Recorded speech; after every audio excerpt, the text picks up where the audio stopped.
Hi, my name is Shay Twinter, and this is my case study for EDL 853, Module 8.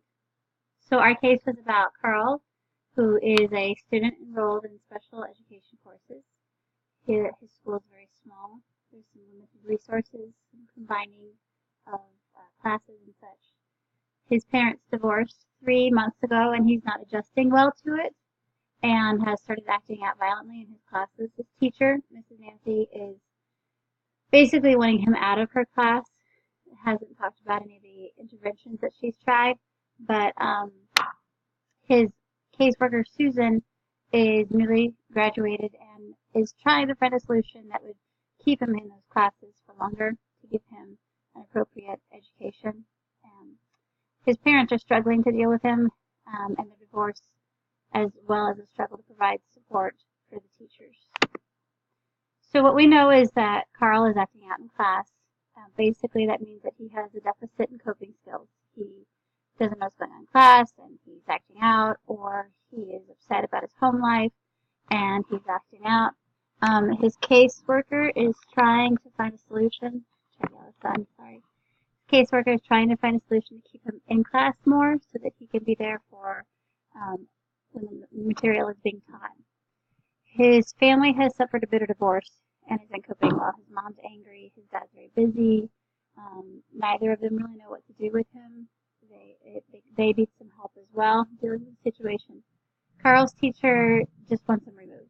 She doesn't want any solutions. She just wants him out. It keeps going back to how the old teacher did it, and it's making the new caseworker feel a little insecure. Especially when the new caseworker is trying to keep him in the class more. We need to know the details of his IEP, like what implementations and interventions have there been so far.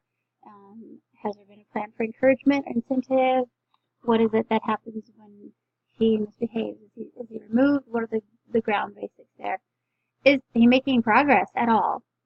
Or is the studies an issue, or is it just behaviorally that he's struggling?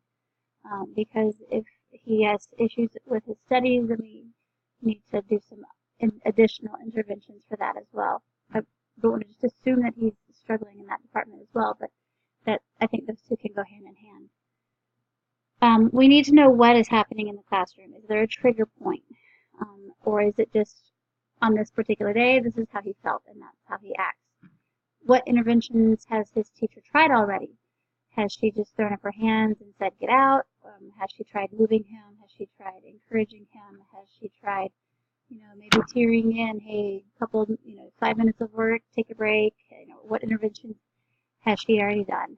And we need to know if we can reach out and get some counseling opportunities for Carl and his family, because it definitely seems that, number one, he has a deficit in coping skills, and he's going to need to learn how to kind of work through that.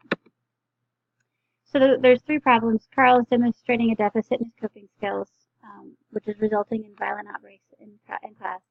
His IEP plan is not adequately equipped to support his needs. It's not working.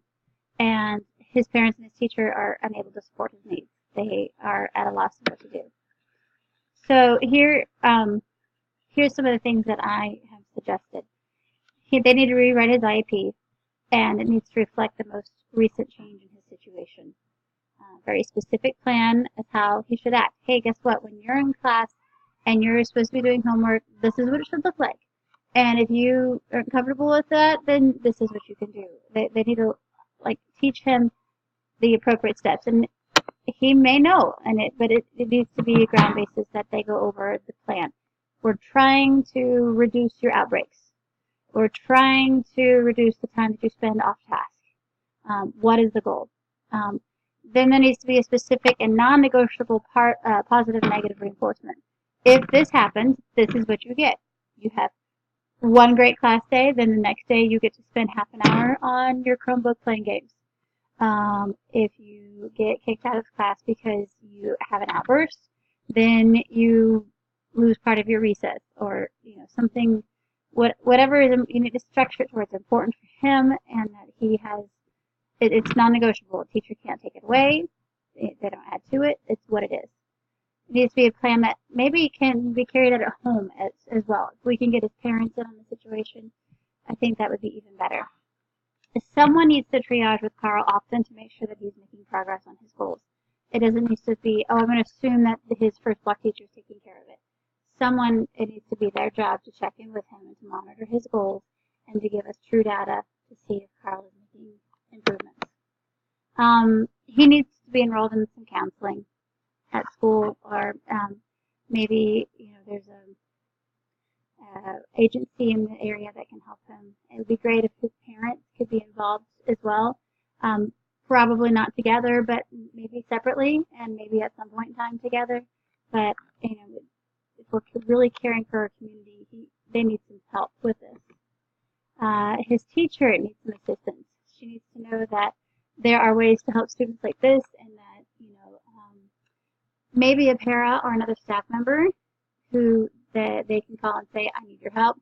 We're having a rough day, and that person can come and step in so that the teacher can then go back to the other students and fulfill their duty, and the rest of the class isn't forfeited, and that teacher gets some support, but that other person can step in and say, well, if things are getting cross that line, we need to restructure it, come back.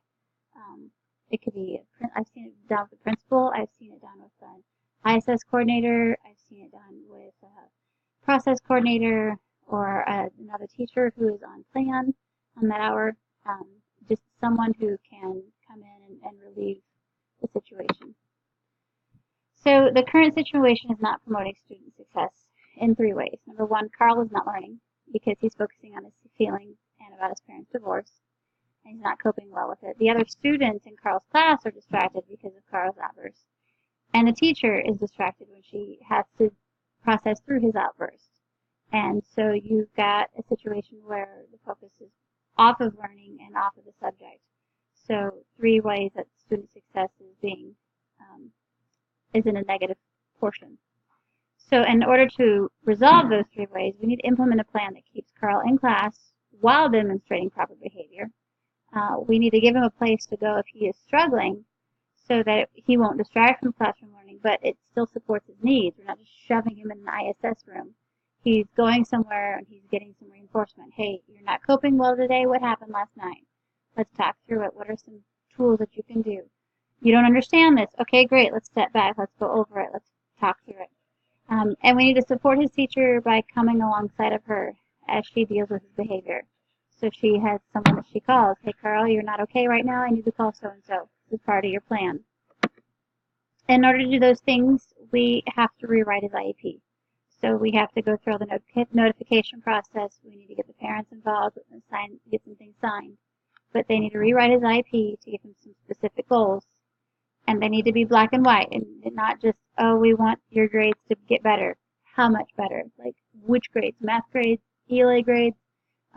Classroom behavior, what are we talking about? Focusing, what does that look like? Outbursts, being able to say, hey, Miss Nancy, I'm not okay, I need to go talk with someone, instead of, chucking a pencil at her. Be specific and tell him exactly what it is that we're working on. We need to give him a place to go when he needs support, when he's not okay, so he can be safe, and he can say, I'm not okay, I need to go here. And we need to assign another staff member to assist when Carl needs extra support, and not just to shove him in a corner and try to ignore him. I felt sorrow about how Carl's home situation was causing his school life to fall apart. I've seen it happen before. I'm sure he's not the only one where it's happened. I'm angry at the teacher because I'm assuming that she didn't try an intervention, maybe, and she just wanted them out, and a little irritated at her for using the teacher before you did this, Susan, the caseworker, is not the previous teacher. She's going to do things a different way. She has a different reasoning. But I felt angry at that teacher for doing that, and I felt relieved towards the caseworker who knew more about current intervention strategies, trying keeping Carl in the classroom as much as possible.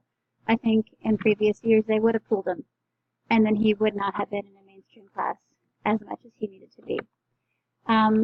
What is unresolved is the fact that, if we make this plan for Carl, is he going to accept it, and is he going to grow with it? It's all up to him. We can't force his hand. You could take a horse and lead him to water, but you can't make him drink. the success of this plan lies on the capable shoulders of Carl. We don't know what kind of support that Carl will receive from home. Are they going to support us and back us when it's a bad day? Are they going to do it at home? Or is this something that's only going to be at school? And we're unsure if the teacher will support him as well. I'm hoping that, everyone will get on board and it's successful. So I promoted academic success by providing a plan to help Carl focus on his schoolwork and successfully cope with what was going on at home. I provided a calm environment for Carl and his fellow classmates to work in. Carl, when he's angry, has a separate place that keeps his fellow classmates area nice and calm. I provided assistance for Carl's teacher when she needed to give additional support for a student. I made sure that the students, just personal well-being, making sure that students who have deficits in coping skills are given the additional training that they need.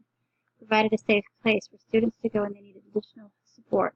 And I wanted to give teachers the supports they needed to reach students. So I enhanced instructional capacity by giving Carl's teacher the support she needed. I focused on the learning environment for the students, all the students. Carl, when he can be in the mainstream classroom with the other students, then that's great, but if he can't, then he can be focused in a different spot. And then I provided intervention supports for Carl to help him with his studies. And that is it. Thank you.